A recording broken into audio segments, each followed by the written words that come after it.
நேருக்கு நேர் நின்று நான் ஏற்கனவே ஒரு யூடியூப் சேனல்ல அறைகோவல் விட்டிருக்கிறேன். நீ ஒரே மேடையில் விவாதிக்க தயாரா என்று நான் கேட்டிருக்கிறேன். ஏனென்றால் அவன் முகம் மட்டும்தான் பல பேருக்கு தெரியும், அவனுடைய அகம் அவ்வளவு நஞ்சு நிறைந்தது. இரவல் வாங்கி எழுதுகிற பயல்கள், எந்த தரவும் இல்லாமல் தாண்டி குதிக்கிற பயல்கள் இந்த நாட்டில் திராவிட இயக்கத்தின் மீது கல்லறிகிறார்.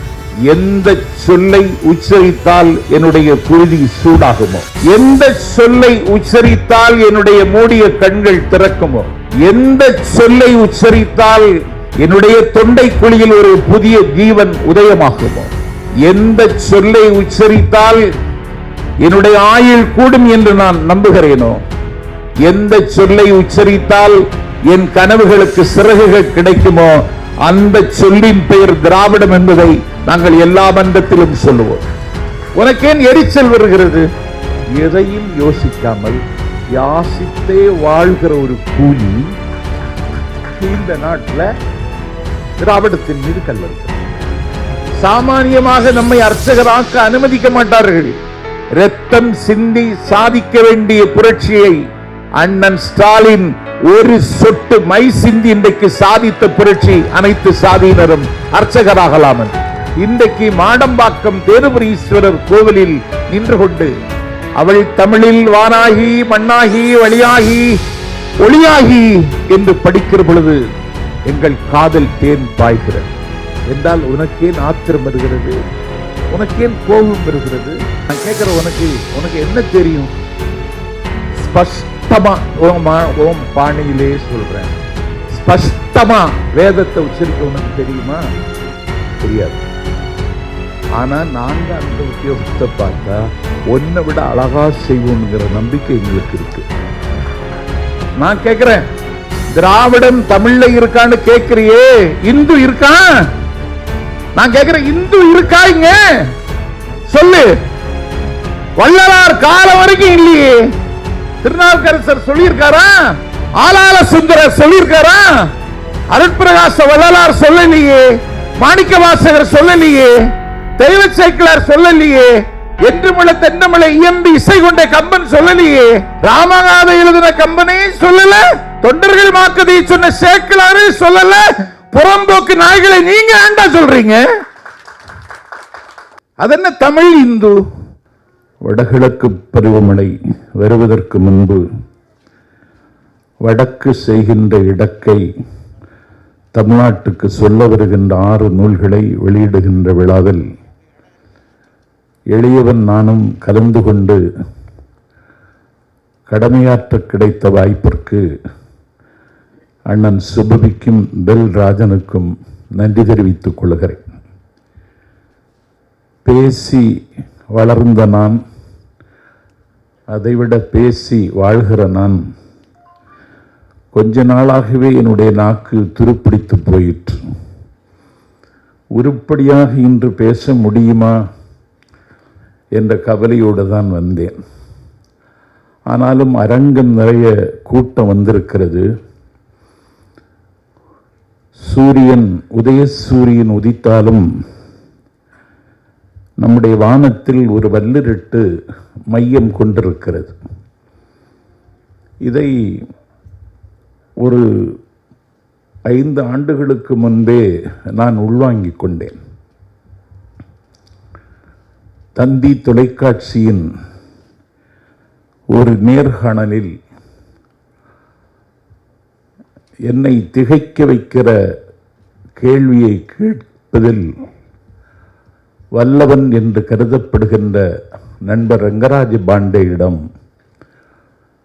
ஒரு கலாச்சார யுத்தம் தமிழ்நாட்டில் காலூன்றுவதை நீங்கள் உணர்கிறீர்களா என்று நான் ஓசையோடு கேட்டேன்.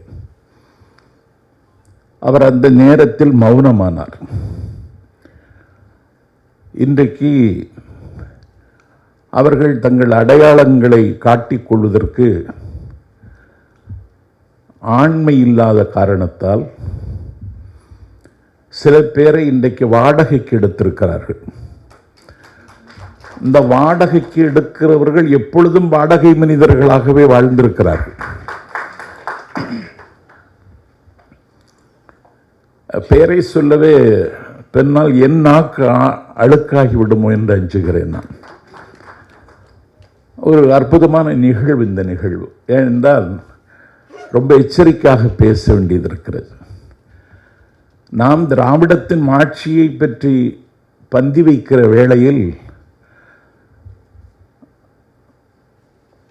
கண்ணுதற்பெரும் கடவுளும் கழகமோடு அமர்ந்த பண்ணுறத் தெரிந்த தமிழுக்கு தமிழியக்கம் கண்ட மறைமலையடிகளையும் காயப்படுத்தி விடக்கூடாது. விமர்சனத்துக்கு உரியவராக இருந்தாலும் தெற்கெல்லை போராட்டத்தில் வேலவன் குன்றத்தை வாங்கித் தருவதில் முந்தி நின்றவரும் மாலவன் குன்றம் திருவேங்கடத்தை கேட்டவரும் மாப்போசி என்பதையும் நாம் மறந்துவிடக்கூடாது. ஆகவே கல்லறைக்குள் போனவர்களை காயப்படுத்துகிற அநாகரிகத்தை மறந்தும் செய்துவிடக்கூடாது என்பதில் நான் எச்சரிக்கையாகத்தான் இருக்கிறேன். இந்த மேடை என்னை கேட்டால் தமிழின மீட்சி வரலாற்றில் இது ஒரு முக்கியமான மேடையாக நாளைக்கு கருதப்படும் என்று நான் கனவு காணுகிறேன். ஐயா சீரம் செந்தில்நாதன் பேசினால் கேட்டுக்கொண்டே இருக்கலாம் என்கிற அளவிற்கு நகைச்சுவை துணுக்குகளும் தோரணங்களும் அவருடைய வாயிலிருந்து வந்து கொண்டே இருக்கும். ஆனால் அவருக்கு இன்றைக்கு தொண்டை ஒத்துழைக்கவில்லை. எப்போதுமே திராவிட இயக்க மேடைகள் தமிழ்நாட்டில் சில விளைவுகளையும் உருவாக்கி இருக்கிறது. சில புதிய அறிமுகங்களையும் திராவிட இயக்க மேடை தான் தமிழ்நாட்டுக்கு செய்திருக்கிறது. அந்த வகையில் இன்றைக்கு ஒரு புதிய அறிமுகம். பேசுகிற பேச்சாளருக்கு தொண்டை ஒத்துழைக்காவிட்டால் அவர் நினைத்ததை பேசுவதற்கு இன்னொரு பேச்சாளர் வரலாம் என்று ஒரு அறிமுகத்தை இன்றைக்கு நாம் இங்கே அறிமுகம் செய்திருக்கிறோம். ஆகவே உமாவுக்கு இனி வாய்ப்புகள் வரலாம், வராமலும் போகலாம். ஆனால் இன்றைக்கு கொஞ்சம் வரம்பு கடந்து பேசுகிறார்கள். பேசக்கூடாதென்றல்ல, திராவிட இயக்கம் விமர்சனத்திற்கு அப்பாற்பட்டதல்ல. திராவிட இயக்கத்தை கேள்வி கேட்கக்கூடாதென்றும் சொல்லுகிறவர்கள் அல்ல நாங்கள். ஒரு 100 ஆண்டு காலம் கல்லில் நடந்தவர்கள், முள்ளில் நடந்தவர்கள், காயம் பட்டதற்கு பிறகும் இரத்தம் வடிகிறது என்று சொல்லாதவர்கள். ஒரு 100 ஆண்டு கால திராவிட இயக்க பயணத்தில் எத்தனையோ விமர்சனங்களை நாம் கேட்டிருக்கின்றோம். ஊமைகளை பேச வைத்த பிருந்தாவனம், அறிஞர் பெருந்தகை அண்ணாவை என்ன பேசினார்கள், அதை அண்ணா எப்படி எதிர்கொண்டார் என்பதை நினைத்தால் உலக வரலாற்றில் நயத்தக்க நாகரிக அரசியலை அண்ணா சொல்லித் தந்தது மாதிரி வேறு எந்த தலைவரும் சொல்லித் தந்ததில்லை. ஆனால் இன்றைக்கு கொஞ்சம் எல்லை கடந்தே பேசுகிறார்கள். பாம்பு கடித்து விட்டால் அதற்கு மருந்தே பாம்பின் நஞ்சுதான் என்று நான் படித்திருக்கிறேன். ஆகவே பாம்பு கடிக்கிறது என்றால் அவர்களுக்கும் அந்த வகையிலே பதில் சொன்னால்தான் புரியும் என்பதையும் நாம் மறந்துவிடக்கூடாது. அதற்காக இந்த அரங்கை நான் முழுவதுமாக பயன்படுத்தப் போவதில்லை. பொது வெளி வரட்டும். பல பேர் கொரோனா நீடிக்க வேண்டும் என்றே கருதுகிறான். பொதுவெளியில் பேசினால்தான் இதை போட்டு உடைக்க முடியும். அதிலே ஐயா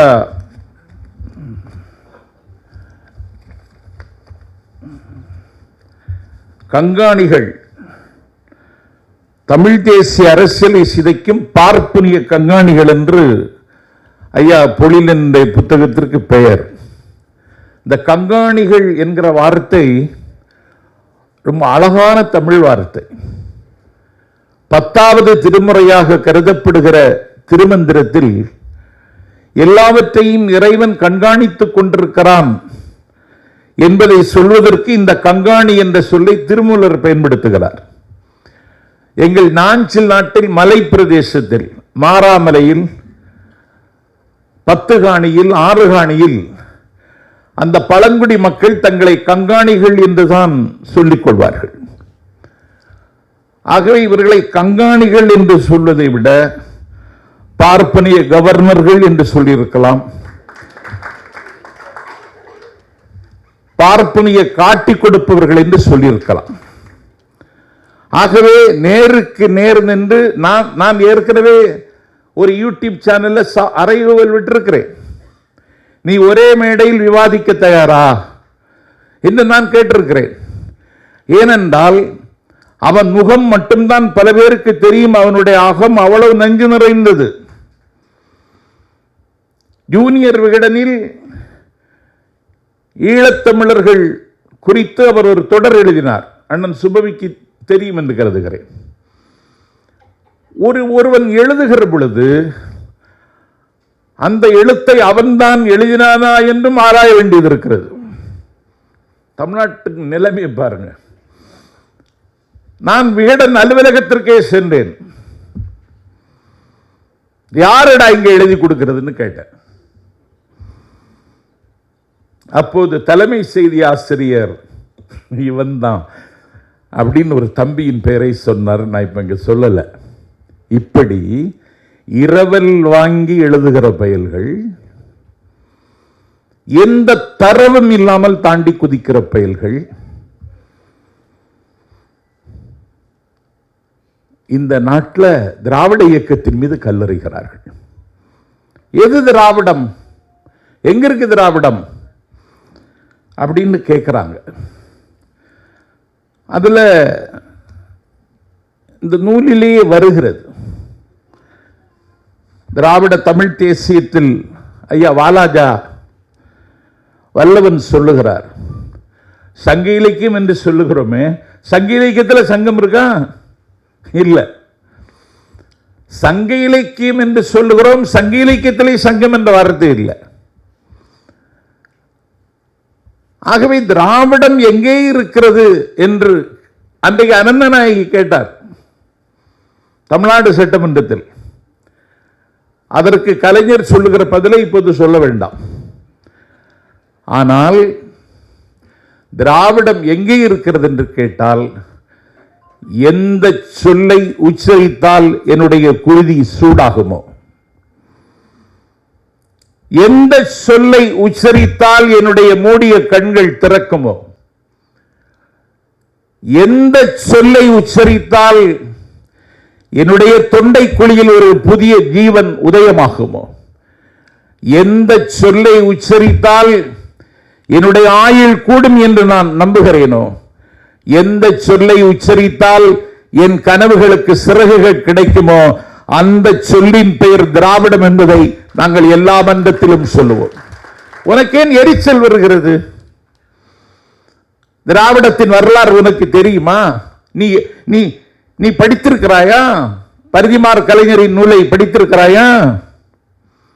பன்மொழிப்புலவர் அப்பாத்துரை நூலை படித்திருக்கிறாயா? கால்டனுடைய கம்பேரிட்டிவ் டிராவிடியன் கம்பேரிட்டிவ் கிராமர் உனக்கு படிக்க தெரியாமல் இருக்கலாம். அதனுடைய மொழிபெயர்ப்பையாவது வாசித்திருக்கிறாயா? மனோன்மணியம் சுந்தரம் பிள்ளையை வாசித்திருக்கிறாயா? குமாரிலப்பட்டதை வாசித்திருக்கிறாயா? ரவீந்திரநாத் தாகூரை வாசித்திருக்கிறாயா? யாரையும் வாசிக்காமல், எதையும் யோசிக்காமல் யாசித்தே வாழ்கிற ஒரு கூலி இந்த நாட்டில் திராவிடத்தின் மீது கல்லறிகிறான். நான் 5 வருஷமா பேசிட்டு இருக்கேன். இது பெரிய ஆபத்து. ஏனென்றால் அவர்கள் நேரடியாக வரமாட்டார்கள். வாலியையும் மறைந்திருந்துதான் கொண்டார்கள், நேரடியாக கொல்லவில்லை. வாலி மரண சாசனமே சொன்னான், ராமா நீ என்னை மறைந்திருந்து கொன்றாய், நீ என்னை நேரடியாக கொல்லவில்லை. ராமா நீ சூரிய குலத்தில் பிறந்தவன், நீ என்னை மறைந்திருந்து கொண்ட காரணத்தினால் நீ இன்றைக்கு சந்திரனை போல களங்கம் பெற்று விட்டாய். சூரிய குலத்தில் பிறந்த ராமா, நீ இன்றைக்கு சந்திரனை போல் களங்கம் பெற்று விட்டாய்.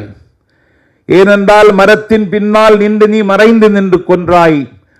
ஆகவே இன்று முதல் உன்னுடைய பெயர் ராமச்சந்திரன் என்று அழைக்கப்படுவதாக சொன்னது வாலி. இது வாலியின் வாக்குமூலம். இவர்கள் மறைந்திருந்துதான் தாக்குவார்கள். அதற்கு சில பேர் அகப்படுவார்கள். நான் கேட்கிறேன், நேரடியாக பேசலாமா? கருவறை நுழைவும் சாதி ஒழிப்பும் என்று ஒரு நூலை பேராசிரியர் சிவபிரகாசம் படைத்து தந்திருக்கிறார். கற்றறிந்த பேராசிரியர். தென்னகத்தினுடைய கேம்பிரிட்ஜ் என்று பேசக்கூடிய குடந்தை கல்லூரியில் பேராசிரியராக இருந்த பெருமான். அவர்தான் பாபர் மசூதி உடைத்து நொறுக்கப்பட்ட பொழுது பட்டினி இந்தியாவும் பாபர் மசூதியும் என்றொரு புத்தகம் எழுதினார்கள். அவர் இந்த நூலை எழுதியிருக்கிறார். ஏதோ கருவறை நுழைவும் சாதி ஒழிப்பும் ஒரு சடங்கல்ல, ஒரு சம்பிரதாயம் அல்ல. ஏனென்றால் நந்தனை எரித்த நெருப்பின் மிச்சம் இன்னும் எரிந்து கொண்டிருக்கிறது. சாமானியமாக நம்மை அர்ச்சகராக்க அனுமதிக்க மாட்டார்கள். இரத்தம் சிந்தி சாதிக்க வேண்டிய புரட்சியை அண்ணன் ஸ்டாலின் ஒரு சொட்டு மை சிந்தி இன்றைக்கு சாதித்த புரட்சி அனைத்து சாதியினரும் அர்ச்சகராகலாம் என்று. ஒரு தோழி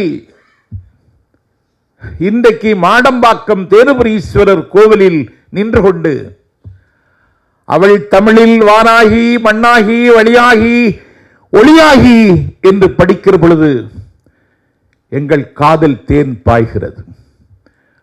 எல்லா சாதியினரும் அர்ச்சகர் ஆகலாம் என்றால் உனக்கேன் ஆத்திரம் வருகிறது? உனக்கேன் கோபம் வருகிறது? உங்களுடைய யோக்கியதையை நாங்கள் சொல்லவில்லை. உனக்கு மந்திரம், நீ ஆகமம் கற்றவனா? பாதி பயில்களுக்கு ஆகமும் தெரியாது, புண்ணாக்கும் தெரியாது. 90% தெரியாது. நான் என்னுடைய குடும்பத்தோடு லண்டனில் இருந்து ஒரு நண்பர் வந்திருந்தார் என் கிராமத்துக்கு. திருச்செந்தூர் கோவிலுக்கு போக வேண்டும், வாங்க போகலான்னார். நான் கொஞ்சம் சமய இலக்கியங்களை வாசிக்கிறவன். தொடர்ந்து என்னுடைய நளினமான தமிழுக்கு அது ஒரு வகையில் காரணம்.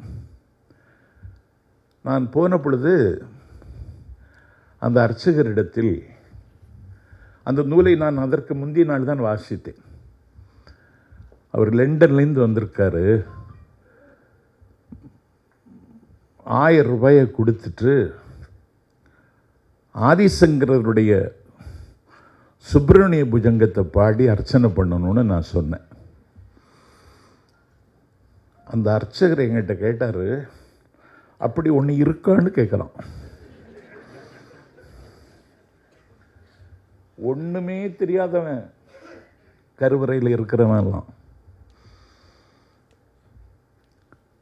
உனக்கு பிரபந்தம் தெரியுமா? உனக்கு திருமறை தெரியுமா? நான் கேட்குற உனக்கு என்ன தெரியும்? ஸ்பஷ்டமா ஓம் பாணியிலே சொல்கிறேன், ஸ்பஷ்டமா வேதத்தை உச்சரிக்க உனக்கு தெரியுமா? தெரியாது. ஆனால் நாங்கள் அந்த உத்தியோகத்தை பார்த்தா ஒன்றை விட அழகா செய்வோங்கிற நம்பிக்கை எங்களுக்கு இருக்கு. ஒரு திருமணம், பொதுவாக திருமணங்களுக்கு தம்பிகள் என்னை அழைப்பார்கள். ஒரு ஊரில் தங்கியிருக்கிறேன். அறை கிடைக்கவில்லை. அவர்கள் அந்த கல்யாண மாப்பிள்ளை சொன்னான், அண்ணா அறை கிடைக்கல, எங்கள் வீட்டில் தங்கலாமான்னு கேட்டான். நான் சொன்னேன், உங்கள் வீட்டில் கல்யாணம், உறவுகளெல்லாம் குடியிருப்பார்கள், நான் தங்குகிற அறையில் அறை பையன்களே அனுமதிப்பதில்லை. நான் கொஞ்சம் ப்ரைவசியை விரும்புகிறவன். தம்பி வேண்டாம், நானே ஒரு மாற்று ஏற்பாடு பண்ணிக்கிறேன்னு சொன்னேன். என்ன ஏற்பாடுனா ஒன்றில் வண்டியிலிருந்து தூங்கிடலான்னு முடிவு பண்ணேன். அப்போ அவன் சொன்னான், அர்ச்சகருக்கு ஒரு ரூம் போட்டிருக்கோம், கல்யாணத்தை அர்ச்சகர் தான் நடத்தி வைக்க போகிறார், மந்திரவாத போகிறார், நான் தாலி எடுத்து கொடுக்க போகிறேன்.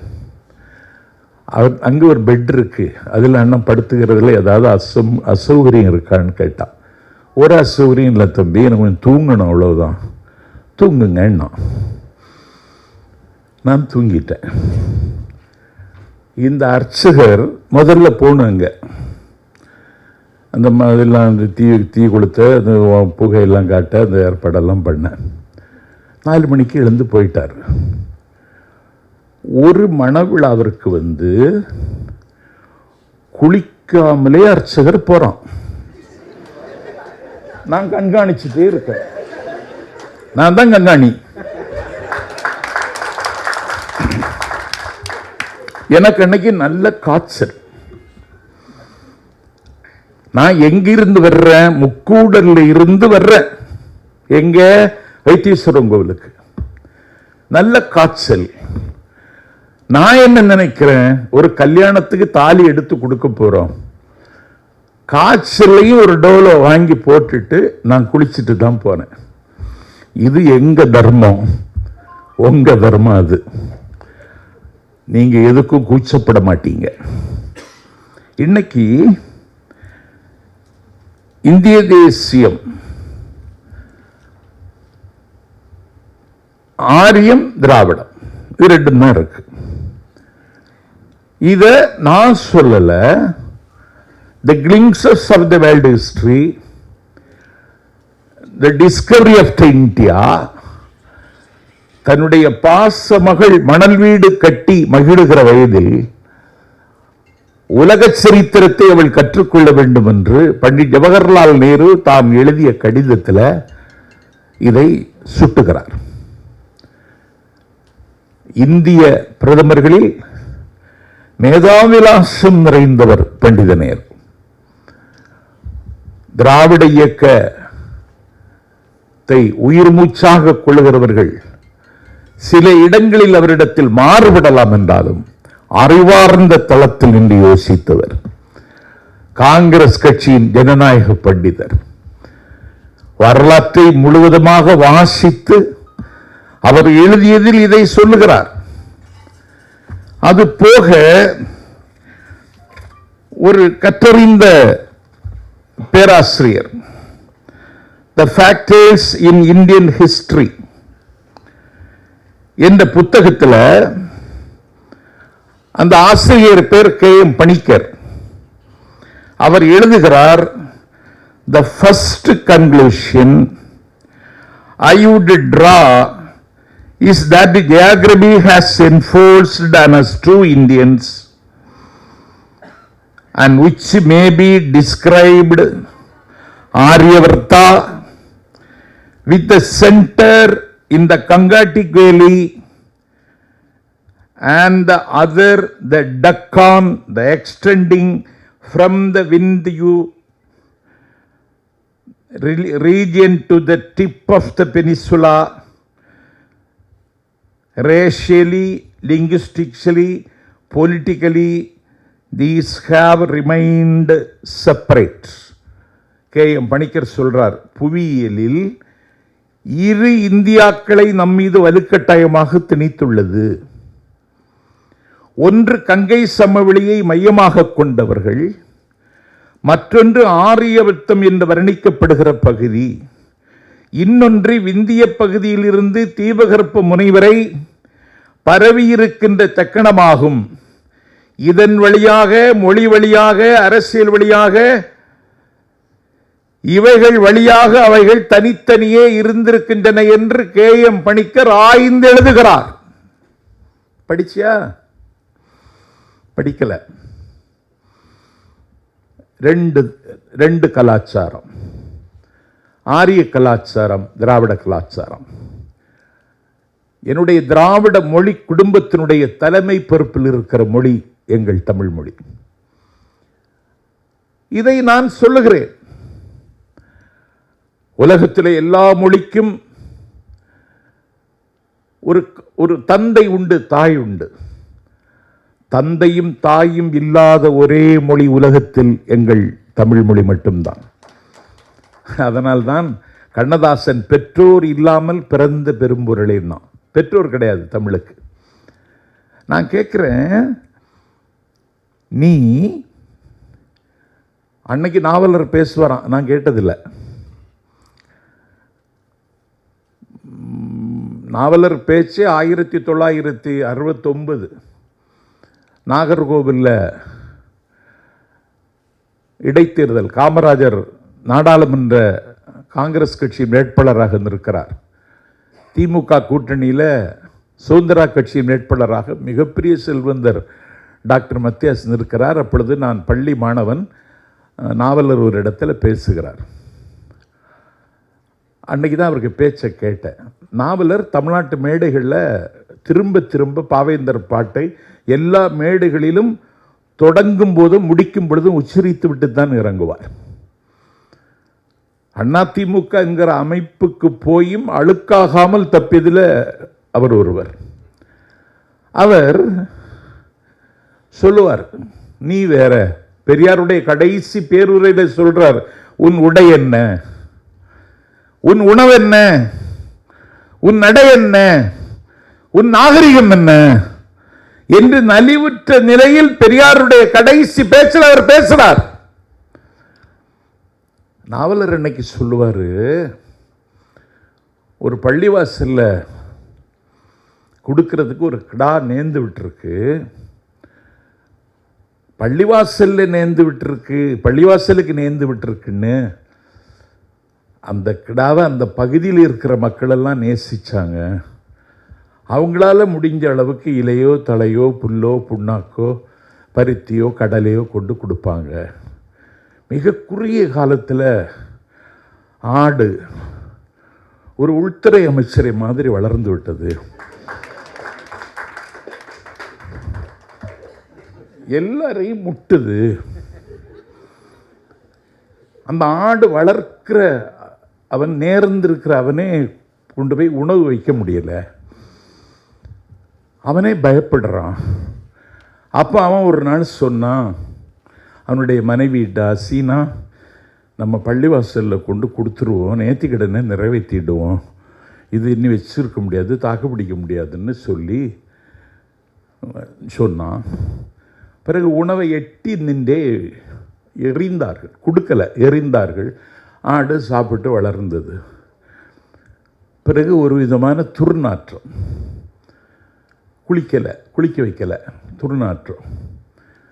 சரி, எப்படியாவது இந்த ஆடை கொண்டு போய் நாகூர் தர்காவில் கொண்டு சேர்க்கணும்னு சொல்லி மாசிலாமணின்னு ஒரு தமிழனை கூப்பிட்டு, உங்கள் வாடா 1000 ரூபாய் தர்றேன், வண்டியும் தந்துடுறேன், நீ கொண்டு போய் நாகூர் தர்காவில் சேர்த்துடு, நாங்கள் இன்னொரு வண்டியில் வரோன்னு சொல்லி அவன் ஆடை அவுக்கிறதுக்குன்னு நெருங்குறான்.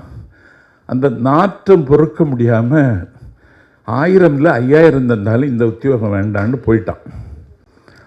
அப்புறம் ஒரு மலையாளி வர்றான், அவனும் நாற்றம் பொறுக்க முடியலன்னு போயிட்டான்.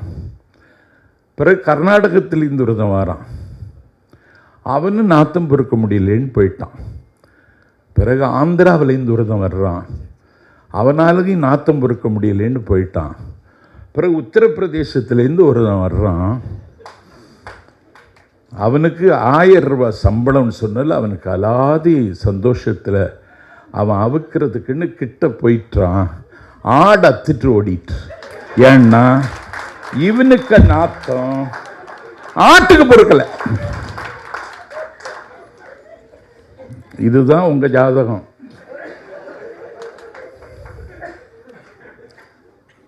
இத்தனைக்கு எனக்கு தண்ணி வசதி இல்லை. உனக்கு வற்றாது வளங்கொழிக்கிற ஜீவ நதிகளின் மடியில் இருக்கிறாய். நீ அதில் குளிக்கிறது இல்லை, அதில் பிணங்களைத்தான் கொண்டு வருகிறாய்.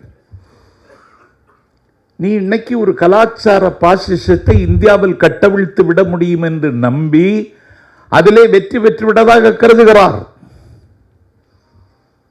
அதற்கு என்ன செய்கிறான்? மாநில உரிமைகள் பேசுகிற கட்சிகளை குறிவைத்து தாக்குகிறான். பாண்டிச்சேரியில் என்ன நடந்தது? மக்கள் திலகம் எம்ஜிஆர் இந்த மண்ணில் முதலமைச்சர் ஆவதற்கு முன்னாலே அவர் ஆட்சி அமைத்த இடம் பாண்டிச்சேரி. 77 இங்க கவர்மெண்ட் ஃபார்ம் பண்ணதுக்கு முன்னாடி ஆட்சி அமைத்த இடம் பாண்டிச்சேரி. இன்னைக்கு என்னாச்சு? பாண்டிச்சேரியில் அதிமுகவுக்கு வரலாற்றில் ரெப்ரசன்டேஷன் இன்னைக்கு இல்ல. என்னடா நியாயம்?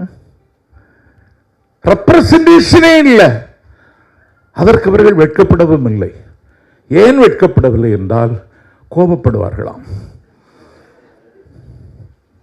ரெப்ரசன்டேஷன் எங்கெல்லாம் செய்திருக்க? கோவாவில் செய்துட்ட, மேகாலயாவில் செய்துட்ட, சிக்கிமில் செய்துட்ட, பீகாரில் செய்துட்ட, மத்திய பிரதேசத்தில் செய்துட்ட, எல்லா இடத்திலையும் செய்துட்டோம். ஆள பிறந்தவர்களாம், ஆசீர்வதிக்கப்பட்டவர்களாம். செல்வாக்குன்னா அவ்வளவு செல்வாக்குதான். ஐக்கிய நாட்டு சபையில் பேசுறான், எதிரில் அவ்வளவு கூட்டம். இதை இங்க பேச முடியாது. பெரிய சோகமே.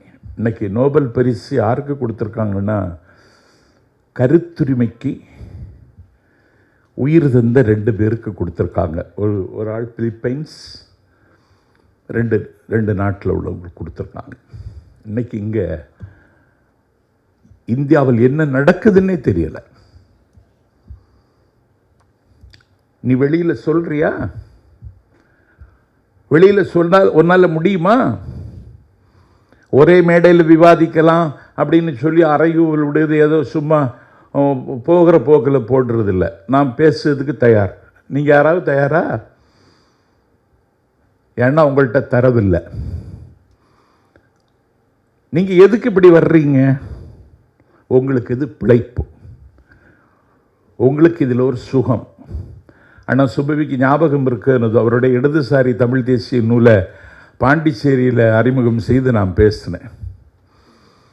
நீங்கள் அடிமையாக இருப்பதிலே சுகம் காணுகிறவர்கள், அடிமையாக இருப்பதிலே ஆதாயம் கிடைத்தால் அதிலே அகமகிழ்ச்சி அடைகிறவர்கள்.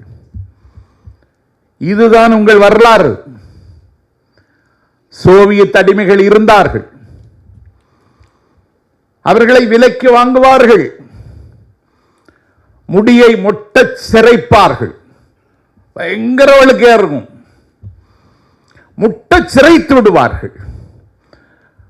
அந்த அடிமையின் முடியில், தலையில் இருக்கிற முடியெல்லாம் ஒட்ட சிரைத்த பிறகு முடியே இல்லாமல் வலுவழுப்பாக இருக்கிற அவனுடைய தலையில் தலைமுடி வளர ஆரம்பிக்கும். இது முடியின் இயல்பு. அது மேலேதான் வளரும். முடி வளர ஆரம்பிக்கிறது. முடி வளர ஆரம்பிப்பதை எஜமான் விரும்பவில்லை. முடி மேலேதான் வளரும்.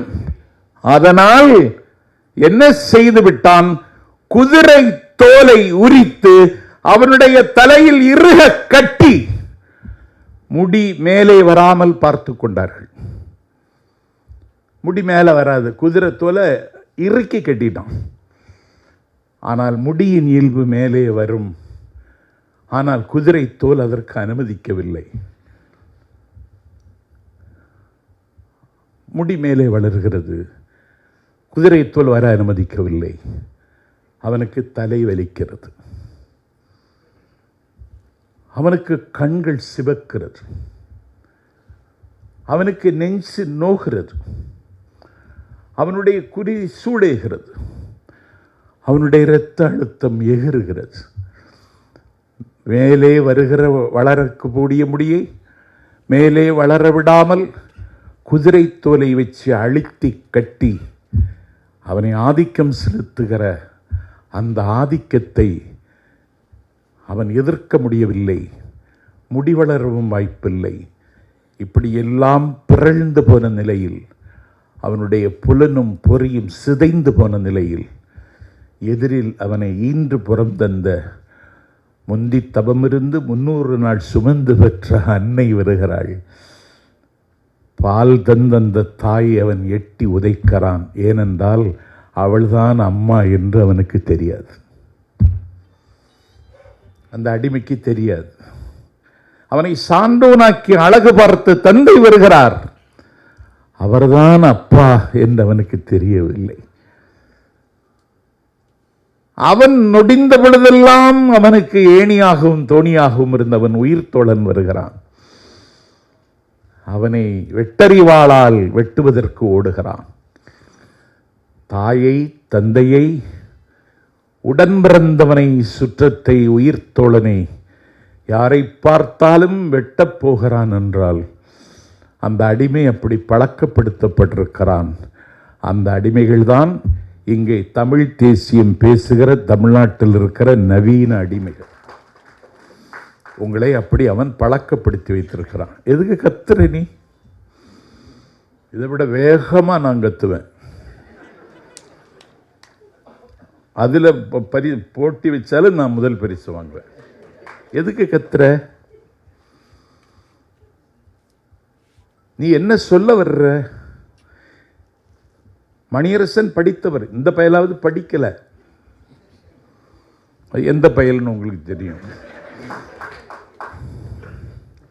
மணியரசன் படித்தவர்.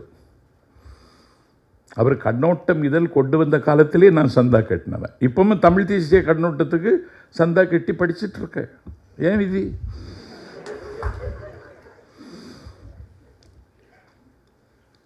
நீ இப்ப எங்களை என்ன செய்யற? நீ இந்து, நான் கேட்கிறேன், திராவிடம் தமிழ்ல இருக்கான்னு கேட்கிறியே, இந்து இருக்கான்? நான் வழிவிடுகிறேன். நான் இறை நம்பிக்கை உள்ளவனாக இருக்கிறேன்.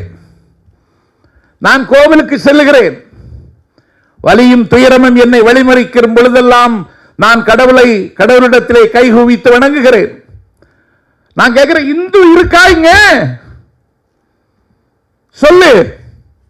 வள்ளலார் காலம் வரைக்கும் இல்லையே. திருநாவுக்கரசர் சொல்லியிருக்காரா? ஆளாள சுந்தரர் சொல்லியிருக்காரா? அருட்பிரகாச வள்ளலார் சொல்லலையே, மாணிக்க வாசகர் சொல்லலையே, தெய்வ சேக்கிழார் சொல்லலையே, என்றுமுள்ள தென்னமலை இயம்பி இசை கொண்ட கம்பன் சொல்லலையே, ராமகாதை எழுதின கம்பனே சொல்லல, தொண்டர்கள் மாக்கதை சொன்ன சேக்கிழாரே சொல்லல, புறம்போக்கு நாய்களை நீங்க ஏண்டா சொல்றீங்க? சொன்னாரா? வள்ளலார் சொன்னாரா? இப்ப நீ என்ன சொல்ற? நான் ஏன் இஸ்லாமானேன்? நீ எனக்கு உரிமை தரல. நீ என்ன வெளியில நிறுத்தின? நீ என்னை அவமதித்தாய். நீ என்னை ஆறாவது விரலாக அலட்சியப்படுத்தினாய். கருப்பு நிறம் உள்ளவன், கரடு முரடான தோற்றம் உள்ளவன், அபிசீனி அடிமை. அவன் பேர் பிலால். அவன் இஸ்லாத்தை ஏற்றுக்கொண்டான். அவன் இஸ்லாத்தை ஏற்றுக்கொண்ட அடுத்த நிமிடத்தில் அவன் பள்ளிவாசலில் பாங்கு செல்லுகிற பாக்கியத்தை இஸ்லாம் அவருக்கு கொடுக்கிறது. நீ குடிப்பியா?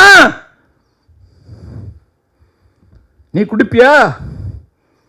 திருமுறைகளை நான் ஓதுறேன், என்ன நாளைக்கு அர்ச்சகராக்குவியா? என்ன அநியாயம் இது? அரேபிய மதம், அது மதம் அண்ணா சொன்னார்.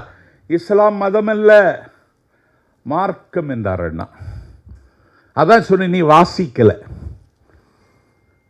இதுக்காக இஸ்லாத்தையோ கிறிஸ்தவத்தையோ ஆதரித்து பேசுவது என்பதல்ல என்னுடைய நோக்கம். அதென்ன தமிழ் இந்து? அதான் ஒரு பத்திரிகை வந்துட்டு இருக்கு.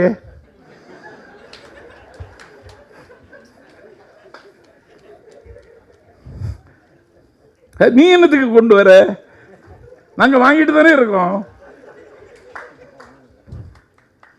நீ அதையாவது படிக்கிறியா? என்னடா இது? நீங்க என்னெல்லாம் செய்திருக்கீங்க? வரலாறு நடுக எங்க வடுக்களை பேசினா கண்ணில் கண்ணீரும் இதயத்தில் ரத்தமும் வரும். ஒரு 100 ஆண்டு கால சரித்திரம். எப்போது நாங்க இந்திய எதிர்த்தோம்? 2வது உலகப்போர் நடந்து கொண்டிருக்கிற நேரம். எப்போது இந்திய எதிர்த்தோம்? இந்தியாவிற்கான விடுதலை போராட்டம் நடந்து கொண்டிருந்த நேரம். 2வது உலக மகா யுத்தமும் இந்திய விடுதலை போரும் இந்த மண்ணில் நடந்து கொண்டிருந்த காலத்தில் நாங்கள் இந்தியை எதிர்க்கிறோம். ஏன் எதிர்த்தோம்? இந்தியின் மீது வெறுப்பா? இல்லை. இந்தி பேசுகிறவன் மீது வெறுப்பா? இல்லை. Hindi is a symbol of domination. அது ஆதிக்கத்தின் சின்னம். Hindi is a symbol of religion. அது மதத்தின் சின்னம். Hindi is a symbol of மனுதர்மா. அது மனுதர்மத்தின் சின்னம். Hindi is a symbol of north. அது வடக்கின் சின்னம். Hindi is a symbol of disintegration. அது பிரிவினையின் சின்னம். Hindi is a symbol of discrimination. அது அநீதியின் சின்னம். அதனால எதிர்த்தோம். இன்னைக்கு அது என்ன நடக்கு? நீ கனிமொழி எம்பிட்டையே இந்தி தெரியுமான்னு கேட்கிறியே. எம்பி, மெம்பர் ஆஃப் பார்லிமெண்ட், எனக்கு என்ன அதிகாரம் இருக்கு? 10 கோடி ரூபாய் ஒரு நாடாளுமன்ற உறுப்பினர் தன் தொகுதி மக்களுக்கு செலவழிப்பதற்கு கொடுத்த ஃபண்டை எடுத்துட்டியே. பிரைம் மினிஸ்டர் கேர் ஃபண்ட் அப்படின்னு சொல்லி ஒரு ஃபண்டை உருவாக்கி அதுக்கு கணக்கு கேட்கப்படாதுங்கிறியே. நீ நாடாளுமன்ற உறுப்பினர் உனக்கு இந்தி தெரியுமான்னு கேட்கிறியே. இப்ப சொமோட்டோக்காரனே கேட்கிறான். என்னடா இது? இந்தியா ஒரு நாடல்ல. நல்ல ஞாபகத்தில் வச்சுக்கோ. நான் நாளைக்கு செத்துருவேன். நாளைக்கு சாவினை தேடி வரலாம். நாளை நான் சவக்குழிக்கில் போகலாம். ஆனாலும் ஒரு தலைமுறை இந்தியா ஒரு நாடல்ல என்று சொல்லுகிற ஒரு தலைமுறை தொடர்ந்து இந்த மண்ணில் இருக்கும். அதற்கான விதை இங்கு விதைக்கப்பட்டிருக்கிறது. சொன்னவன் TM Nair. India could not be considered as a nation. நீ திராவிடத்தை ரொம்ப கொச்சப்படுத்துற. யாருக்கும் ஆமக்கரியை வாங்கி கொடுத்துட்டு அரை நிமிஷம் ஒரு போட்டோ எடுத்துட்டு